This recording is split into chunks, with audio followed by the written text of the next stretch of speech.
let's see what it looks like with the light on. Okay, where was I? Oh,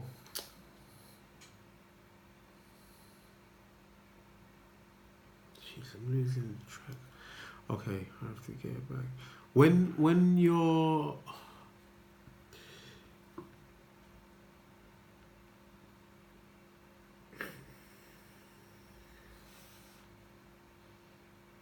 wait a minute. Oh yeah, that's it. Okay, say for instance, oh, I was you ex- when you're going through like detachment,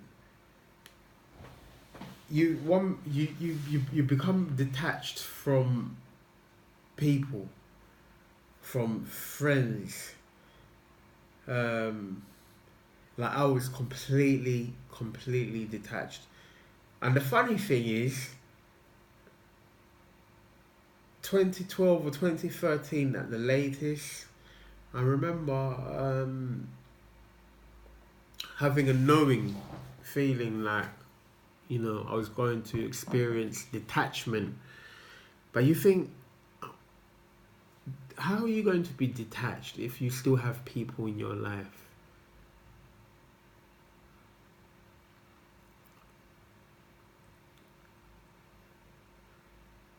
But then there was a detachment. The detachment, how it happens is on closer inspection, you realize that what spirit will do, in my case, like they will detach me from the group setting first. I'll be detached from a group. I couldn't function in groups. I could not function in groups anymore. I couldn't function in groups anymore. And because in the past years before, I was able to function.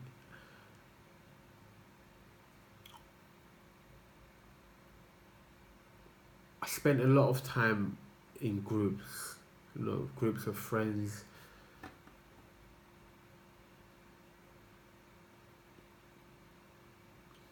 I spent time in groups of friends. So when suddenly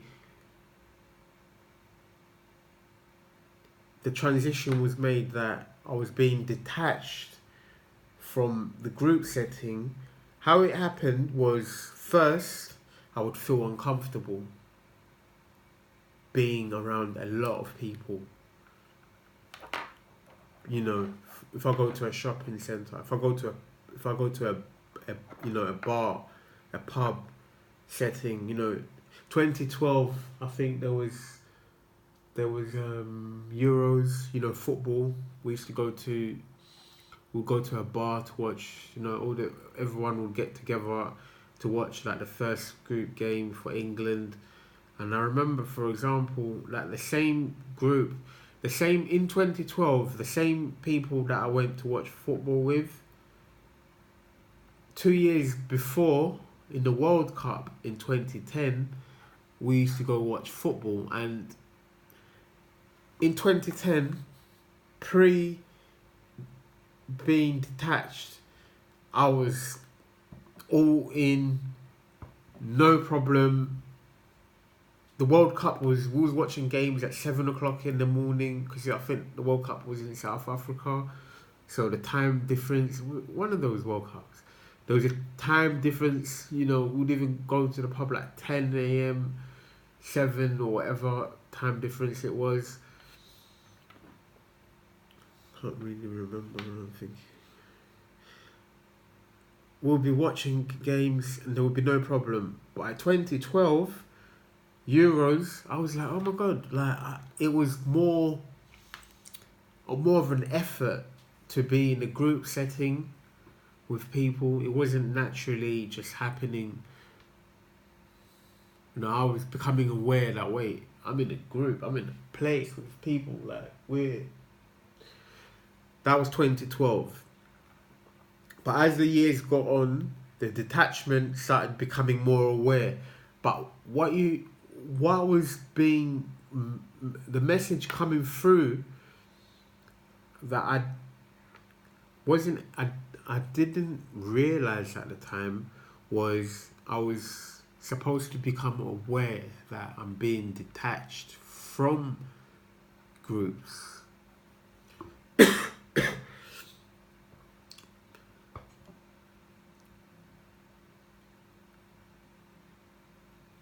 Humans usually do things by what they know. So if you're used to going out to lunch with groups of people, going to celebrations with groups of people, you continue doing the same thing when the opportunity presents. Even if you have one uncomfortable situation, you put it down to a random thing. You put it down to, oh, maybe it was just that day, so you accept the invite the next time. And then and again, and then and again. Because if you don't put the two together, like, hey, this isn't this isn't this isn't the setting anymore. This isn't the setting. And it became really confusing because if I was, for instance, say you have a close friend who one close friend you're close with, you spend time with just that one person, which I would do. I would spend time with one close friend, and then we'll be like, hey, okay, maybe we should, maybe we should, oh, we have an idea, like, oh, let's go to bowling next week, for example. Let's go to bowling, and we're going to join such and such for bowling. And then in the moment you're like, yeah, that's a good idea, because you're comfortable with your friend. But then when you go to that bowling, you find out that even though your friend was there, you suddenly had this feeling of being uncomfortable when you're in a group setting.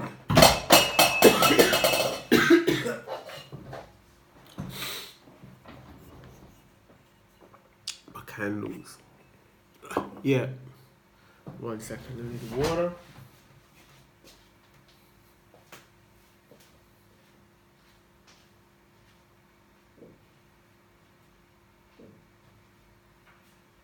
Excuse me.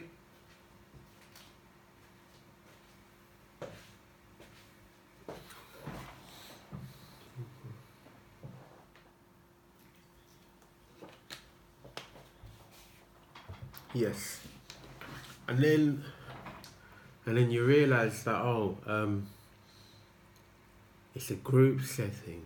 And then the group setting, being around lots of people, being around more than one person, starts to... You're becoming sensitive. And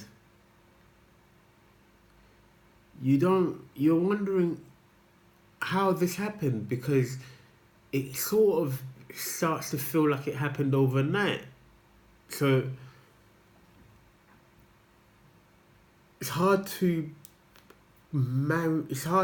connect the dots, because what you was doing 2 weeks ago, you suddenly can't do anymore. Like, such a drastic change. And then so I'm at bowling now, and then I'm finding that I'm not really comfortable to engage in a group setting with people. Like, I almost feel like I'm a different person when I'm in the group setting. Once I get home, when I leave the group setting and I get home, oh my God, like, the next day I would be so tired. I wouldn't even. If you mention people, I would need my own time to myself to recover, and then I started to notice that if I went out in a group setting, I would feel like I could hear everyone speaking at once. I wouldn't know where to look. It would be like my eyes would be like. I remember my eyes felt like they were like deers caught in headlights, like wide open. And then I started to look up this thing like, what was that? What was this what was this condition? So I stayed, you search online, you get on, you ask Google about, how am I feeling? You give an example. I walked into this place, and then it's like when I walked in, I could hear everyone's voice all happening at once, and then I was, people were speaking, and then you cannot communicate. You just stand there, but then you have a feeling like, wait a minute, they can't. Can they see me that I'm overwhelmed? But nobody actually says anything. Nobody says, hey. Like, nobody ever says, oh, look at, like, you feel like your eyes are wide open. And then, so I search on Google, trying to understand this reaction I was having to being around a lot of people or group spaces. And a lot of it said something called hypervigilance. I remember thinking there was something called hypervigilant. There was a period when I became hypervigilant to people, noises, especially noise, or any little bump. There was a bump upstairs, I'll be up there. What is going on? What is this hypersensitive thing? There was hypervigilance, and then what was that? And then after the hypervigilance, it subsided into anxiety. The thought of going out. As soon as you go out, you automatically, you scan at people's faces. Your hearing your hearing levels go up. Your auditory awareness shoots up through the sky. And then I thought, oh, okay, how am I going to, how can I, okay, so the solution was, okay, maybe now I need to go out at places where there isn't a lot of noise, because sudden noises or just a car driving past, it would be more than just like a car driving past. Just hearing the engine, it feels like it's close to you, but then you look and then the car is way down the road. But then, you jump because you think, hold on a minute, is the car right behind me? Like right here, right now. So then I thought, okay, I need to go out when there isn't a lot of people outside. So I started to, first I wouldn't go out for a few days, because just going out, it was just so much. There was so much going on. It felt like. So then I said, okay. I still need to get fresh. I need to get some fresh air. So when am I going to go out? Okay. And then I decided, I thought, okay, maybe it's best, maybe a good idea would be to go out when it's slightly darker. Because another thing that I forgot to mention is there was a light sensitivity. Your eyes become really light. They become like brightness is just too much because it's like you're receiving. You feel like you have a lot. There's a lot. You feel overwhelmed by noise, lights, all a hundred.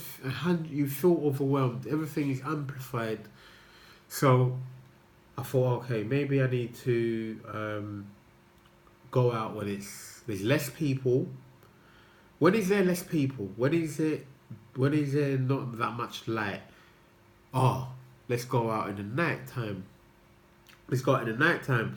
And then I thought, how can I control like my reaction to feeling jumpy? And then I thought, I'm gonna use music to soothe my body. Music is going to soothe me. So I started, I thought I'm going to listen to music.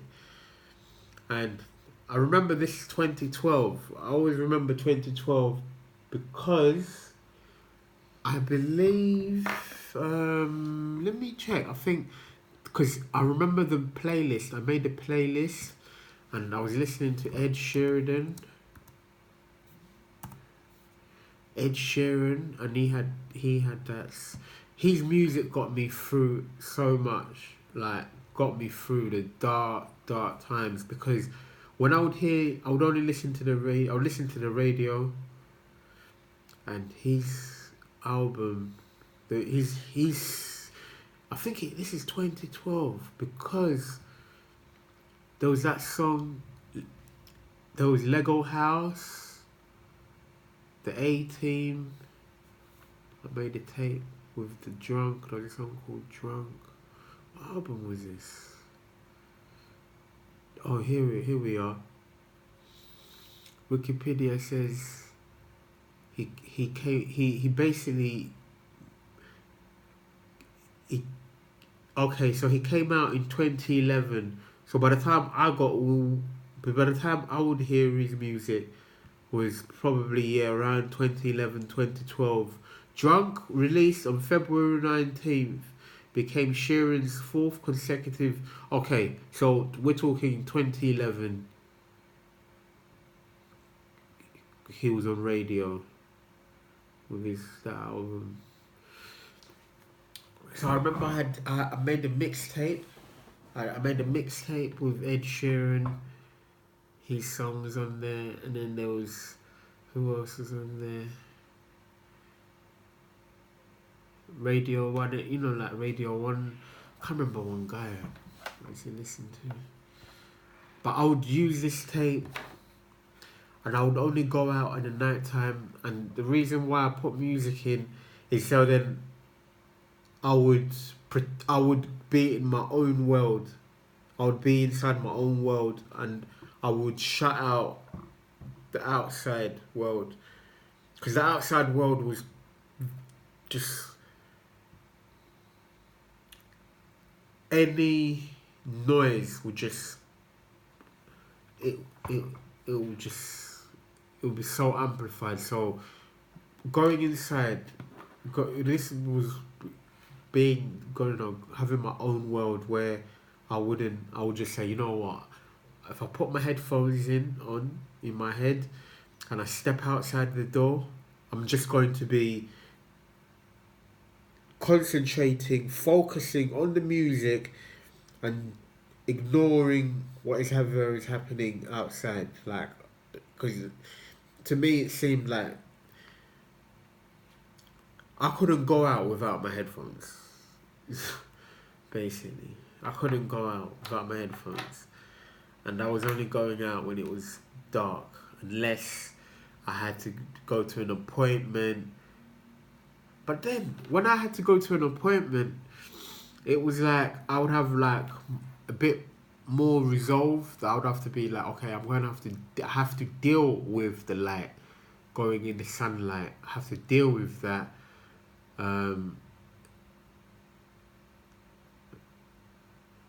Never my choice. Never would be my choice to go out in the light. You know, I sort of felt like I was living like a vampire. You know, Vampire's Diaries. The Vampire Diaries. You know, I felt in my head. I'm like, oh my god, this is what vampires do. They only go out at night. This is. I know it sounds crazy, but it was so ironic. It was so ironic. But that was self-preservation.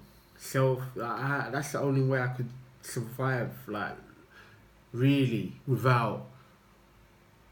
Because during the day, during the day, it was like maybe once or twice a week. If I had an appointment, sometimes if I had an appointment that I had to go to during the day, it would be the night before. I'll be freaking out, like, oh my god, I've got to go on this appointment. Daylight, 12 o'clock, 10 a.m. I've got to sit on the whatever, sitting on the bus. Forget about it. That was, for me. It was better to just walk in my own world than be in a confined space. That was difficult times, man. And yeah, that would go on for the whole of 2012. The whole of 2012, solitary, complete solitary, completely. I became healthy. Wouldn't, I'd watch what I eat. My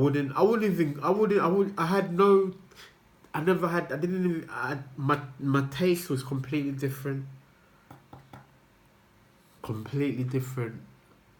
Relationships were completely out of the window because I couldn't function in the normal world.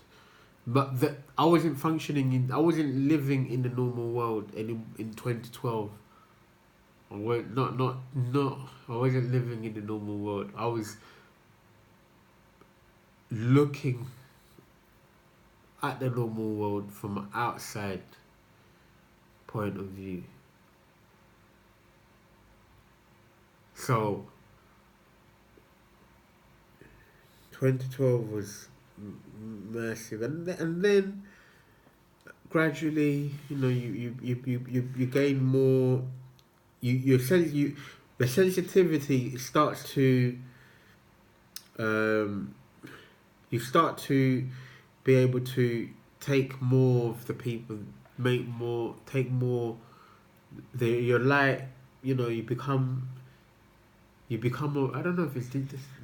Okay, you're able to cope with the outside world a bit more once you begin to recover.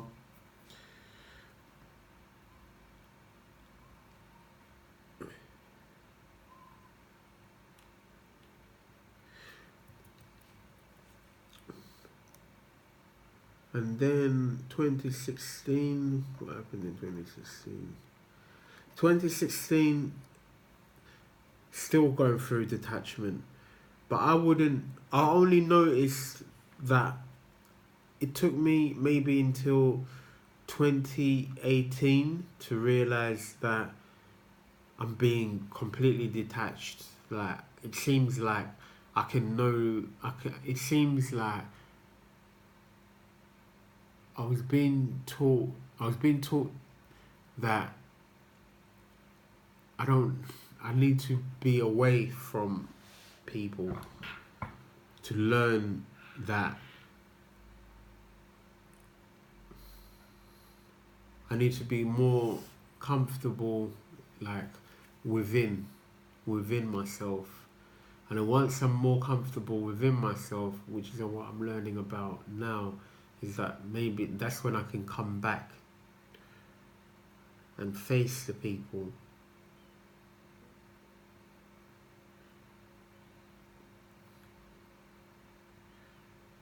You know, with a different way of looking at people.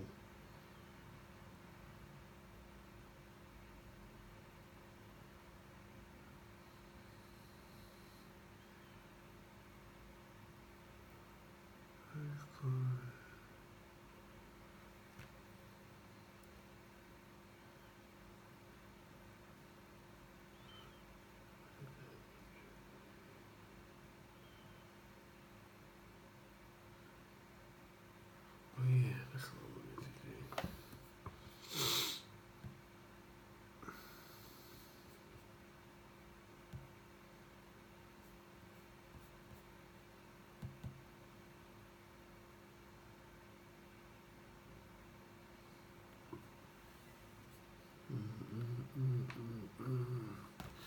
We read a few pages.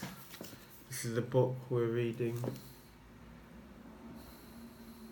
New Earth by Dolores Cannon. This chapter has been amazing. I wanted to read this one. And then jump in the shower. 1, 2, do. How do I do this? I always forget.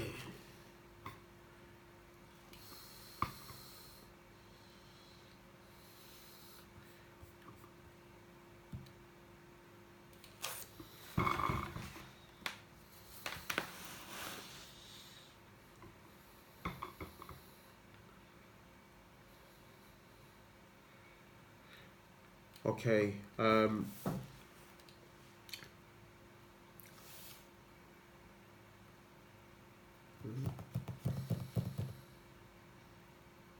Oh, Patricia. Okay. In this chapter, the lady in question, she's talking about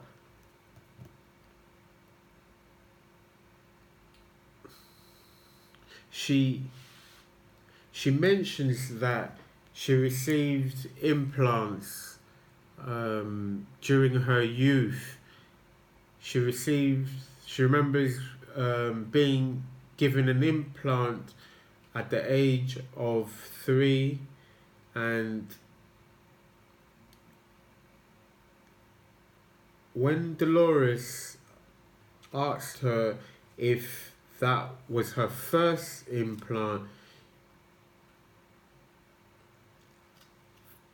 at 3, she said that no, her first implant she actually received before she was born, before she went into the body. So this is I'm going to read from that question. Dolores, they put it in while your body was still in your mama? It was before I jumped in it, before I came in my body. They put something in there. Can they do that even though it's inside your mother? Yes, they did. They did it to me. Yes, they did. Something I was born with. It's something they said I'll have for the rest of my life, so they'll know where I am at all times. A tracking device. How do you feel about that? They didn't hurt me. I feel they're good. They've been kind to me. They play with me when Mama's gone. We go out in the yard and nobody would be there. My sister's older and she was gone and Dad was gone, and they used to play with me. They always used to tell me not to tell anybody. Why not? Because it might scare them. It scared me at first because they looked ugly. Some people might be scared. Well, they look ugly to me still, but they played with me. They were good though. This is similar to a case I wrote about in The Custodians of a woman who had experiences when she was a child with an extraterrestrial who said he was her real father. He would come into her room and talk with her and showed her how to alleviate her toys. He even took her on board his ship to show her some of the animals he had collected from other planets on his journeys. He stopped coming and erased the memories when it began to cause problems in her young life.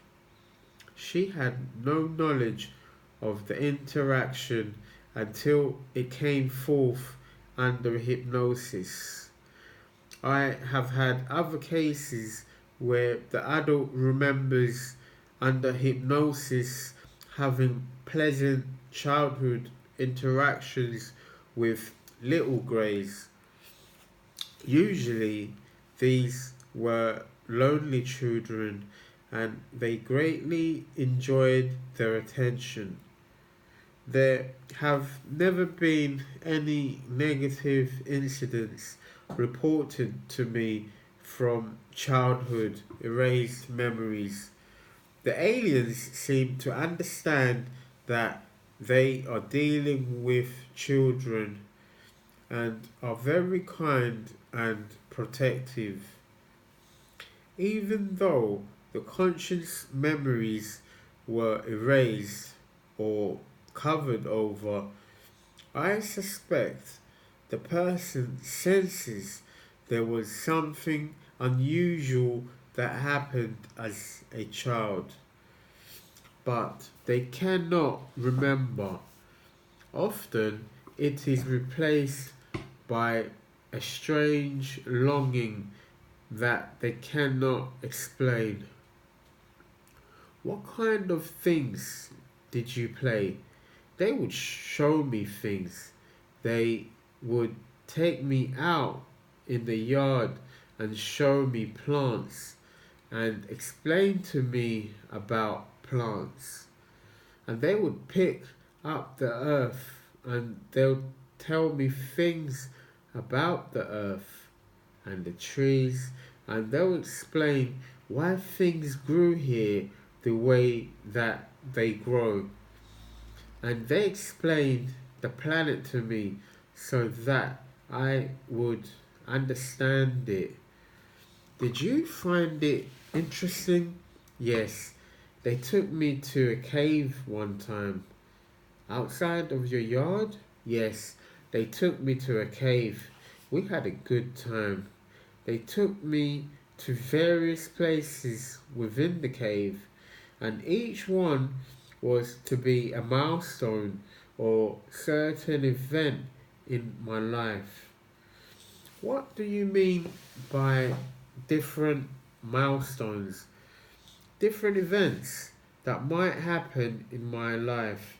They would take me down this path in the cave and they would show me little stones, big stones, and each time we got to a stone in a cave, that would mean that when I got to that point in my life that they would show me more.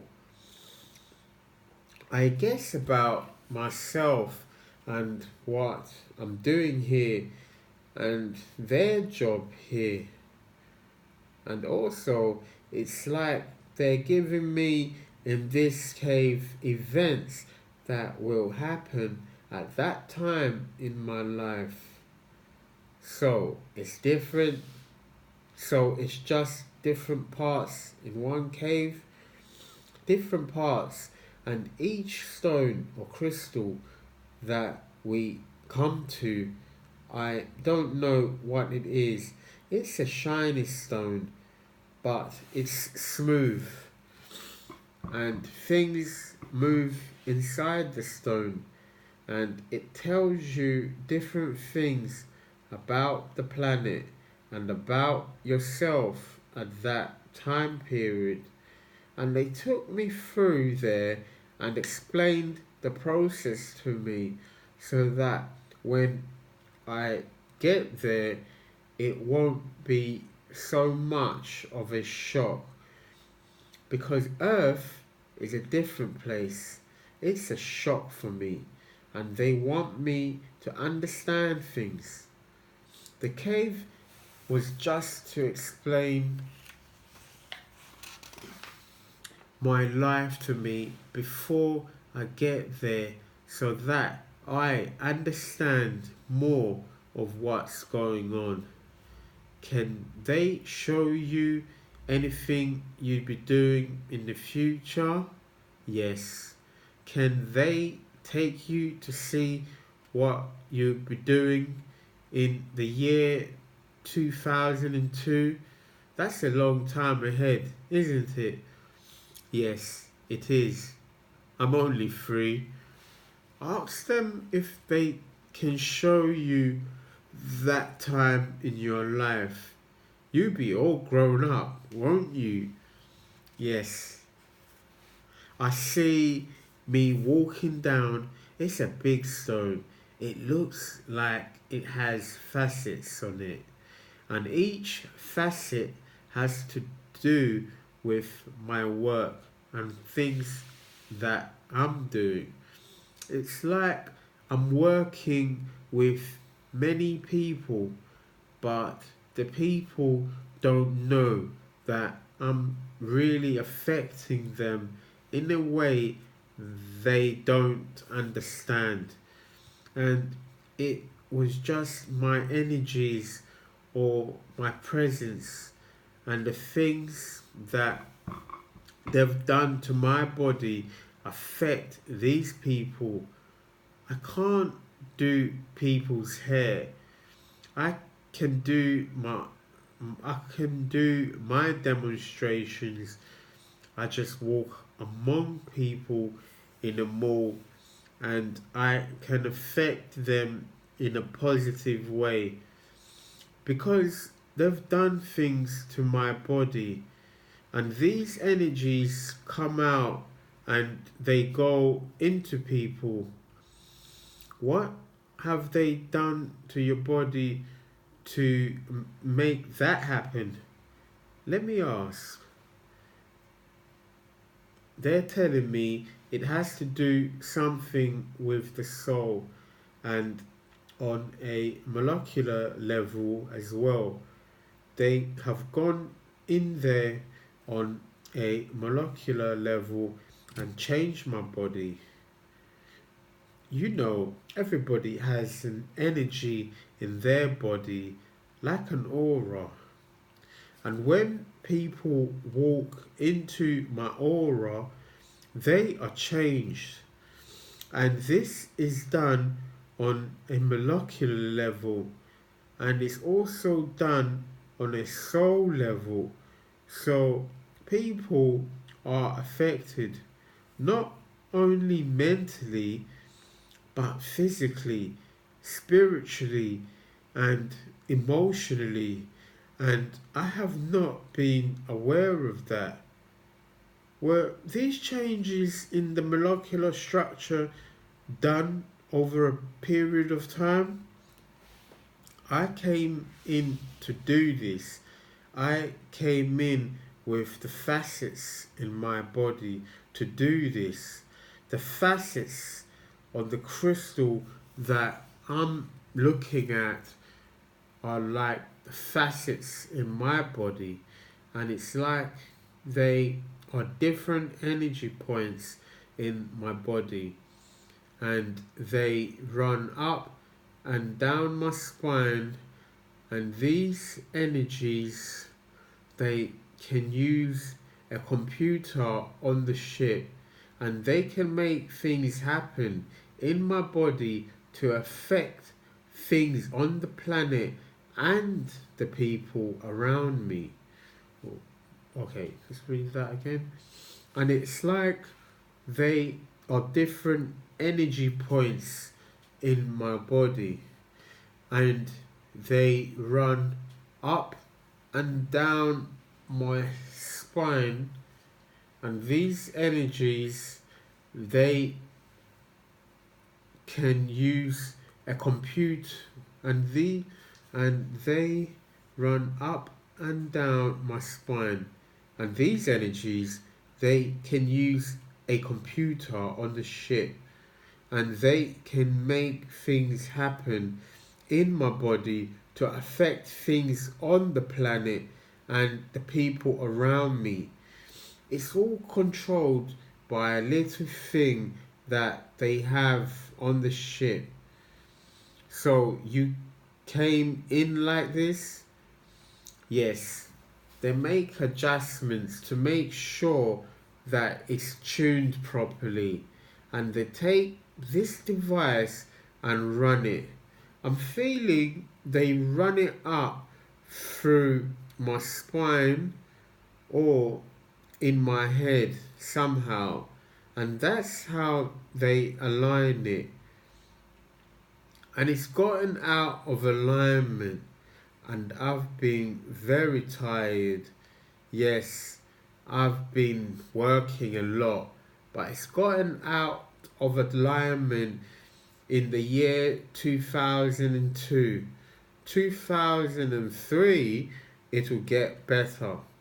I've gotten too tired, and it's thrown it out of alignment, and they know I can't do anything about it. I can see these little different facets on the crystal. They are like the facets on my body, the energy points on my body, and they tune in with what's on the ship, and they manifest energy through them like the psychic points of a body. But it's done on a molecular structure that affects me molecularly. Therefore, it affects others molecularly. They come into contact with my energy aura, and it changes them.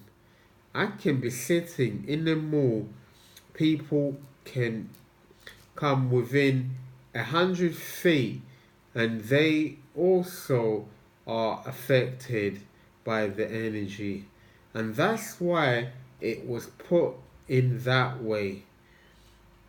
When they made these adjustments, do they have to physically take you anywhere? Yes, but I'm not aware of it. They take me on board the ship. There are all kinds of beings there. I see some tall, skinny ones now. They're not ugly like the first ones. These are thin and look different. They have things like suits over them or something. How do you get on board the ship? They just take me. They change the molecular structure of my body, and it dematerializes, and they take me.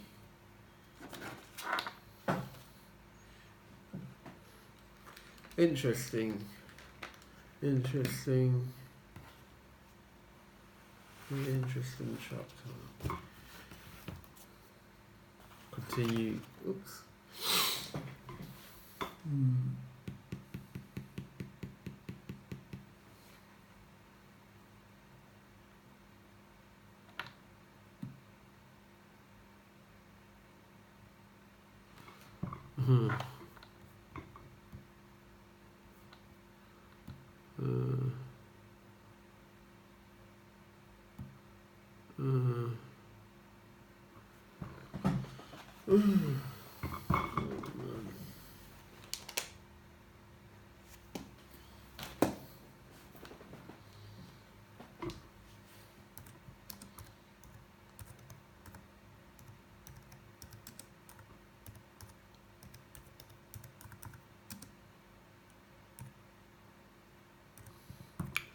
Oh